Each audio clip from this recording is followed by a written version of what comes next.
This episode contains content warnings. For more information, please view the warnings specific to this episode in the show notes.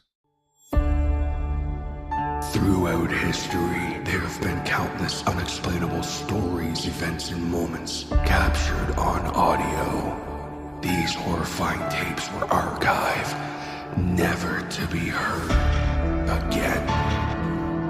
Until now. These are the tapes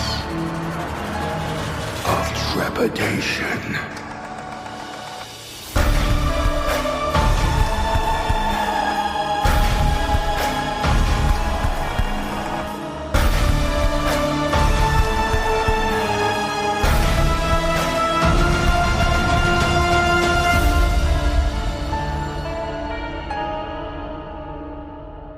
Tape number 24. Go Fish.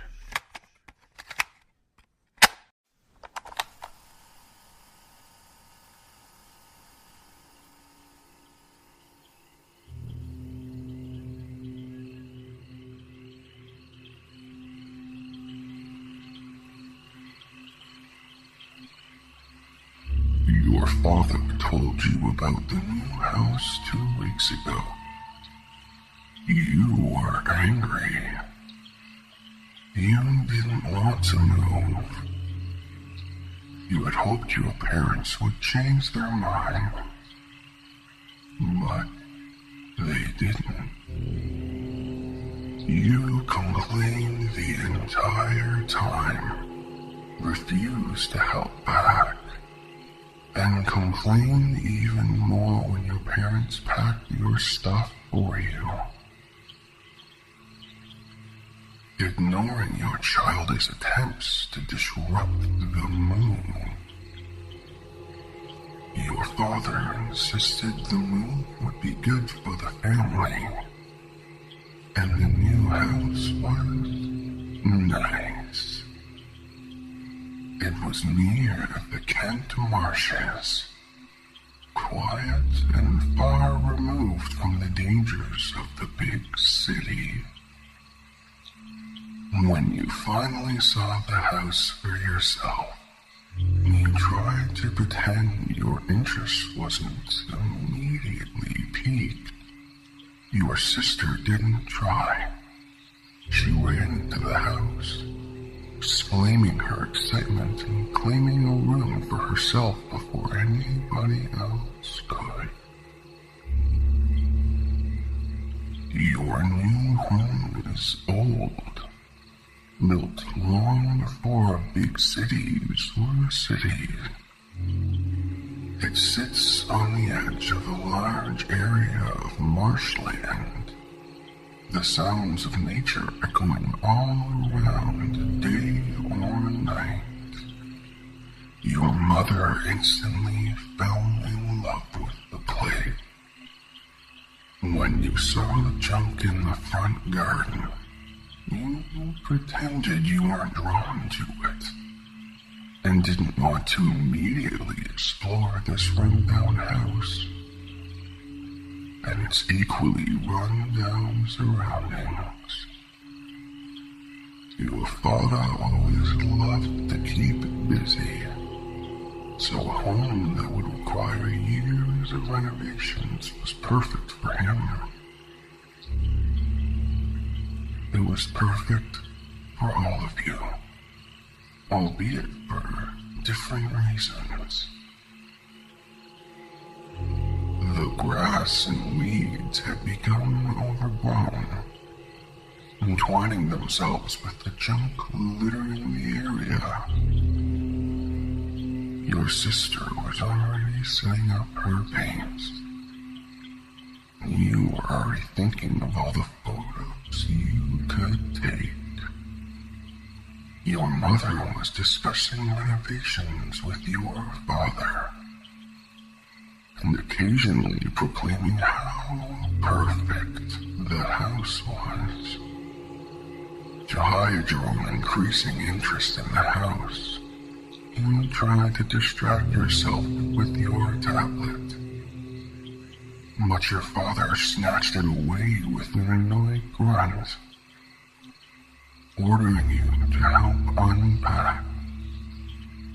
You did, grumbling the entire time. As soon as your family was done moving storage boxes into the house, you gave in and began exploring the surrounding area. The grass was thick and tough, and the weeds were far too numerous to be effectively removed by hand. You would have thought it strange that the previous owners didn't take better care of the garden or the house. But you are far too interested in the kinds of things you might discover amongst the discarded debris to consider questions like that. You woke up early the next morning, eager to continue exploring the surrounding area. The sun had barely begun to peek above the horizon before you were out the door, tablet in hand, and a rucksack filled with food and drinks, ready for a day of exploration. You were excited to begin taking photos. You found the old sofa around lunchtime and sat down, hungrily rummaging for food inside your bag. For lunch, you had sandwiches and cake bars. It was a simple meal that reminded you of school dinners eaten sneakily in the library. You finished your lunch quickly, placing the box back inside your bag before relaxing on the sofa and going through the photos you had already taken. You noted where you found each item and the condition and age. You were so engrossed in what you were doing, you didn't even hear me rise from the water. You didn't notice that the surrounding swamp went quiet upon my arrival. You only stopped what you were doing when you heard my breathing from right behind you. You turned and tried to scream as you flung yourself backwards to get away. You saw my towering form, limbs, mouth, and eyes looking at you with hunger. You still didn't realize how completely you had been pulled into my trap. You looked around frantically for a weapon, something to fend me off as I approached, all but falling off the sofa in your continued retreat. You found the branch I had placed nearby.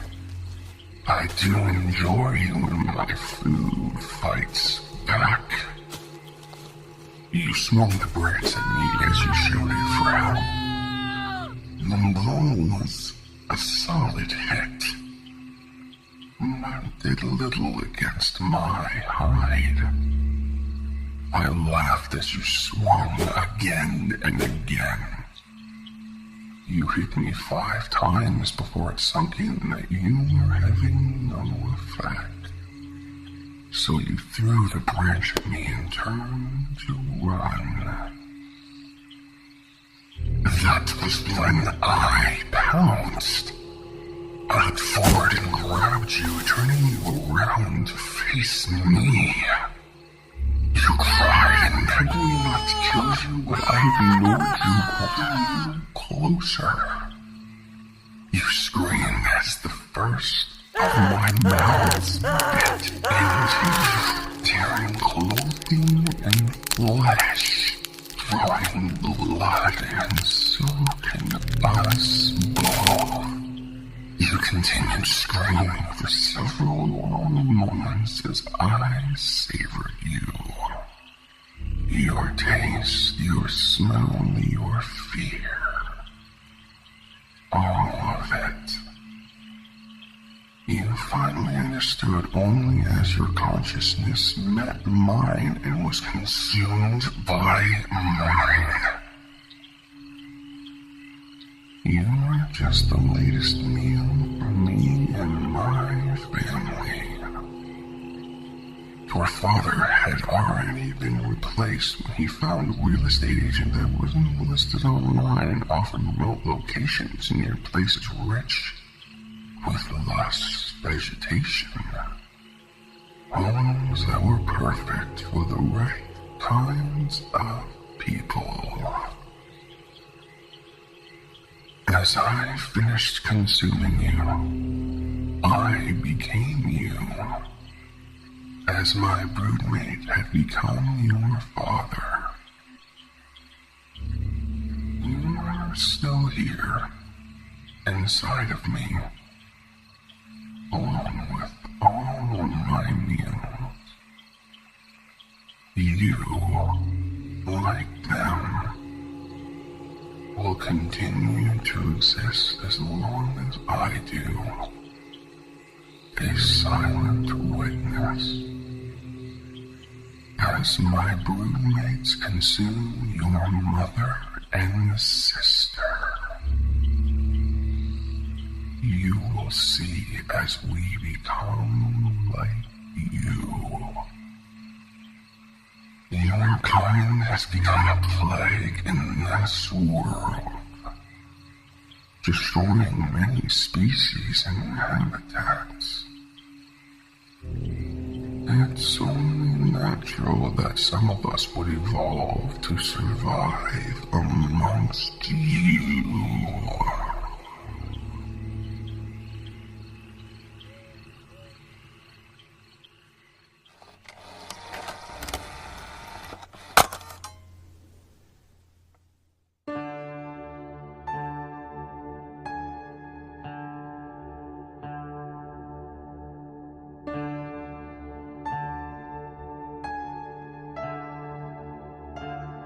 This has been tape number 24, Go Fish, by the Tapes of Trepidation Horror Narration Podcast. Go Fish was written by Daniel Barton and was submitted to the podcast for consideration via email. Narration, production, and sound design for this episode was by TJ Hodder. Music for this episode was provided by CO.AG, with a link to their YouTube channel in the show notes. The Tapes of Trepidation theme was written by the incredible J.M. Scherf. All logos, banners, overlays, and graphic design work was provided by the talented Jason Reese from Jaybird Digital Arts. If you have a story you would like to submit, or a question regarding the show, please contact us at tapesoftrepidation@gmail.com. Support the show by subscribing and leaving a rating on Spotify, Apple Podcasts, your favorite podcatcher, or like and subscribe on YouTube. Be sure to tell your friends. Word of mouth is extremely helpful to a new podcast like this one. Check us out on social media through the link tree in the show notes. We have Facebook, Instagram, and Discord. And if you'd like to support the show a little more, consider joining the Tapes of Trepidation Patreon, where for as little as $5 a month, you can gain access to monthly bonus short story narrations, the weekly behind-the-scenes podcast within the archive, and more, with more exciting rewards at higher tiers. Come, join us, and become trapped within the archive. Just like my current patrons, Kelly Sisson, Neil Skarupa of Neurotic Voice, Doozer Pindan, Ronan Komori, Eric Phones, and Patrick Stewart. Thank you all so much for the support. It really means the world to me. All content used on Tapes of Trepidation is either original, used with permission, or is available under Creative Commons share-alike license. All rights reserved, unless otherwise stated. This podcast and its content may not be redistributed or rebroadcasted without the express written consent of Tapes of Trepidation and the story's author. Thank you so much for listening.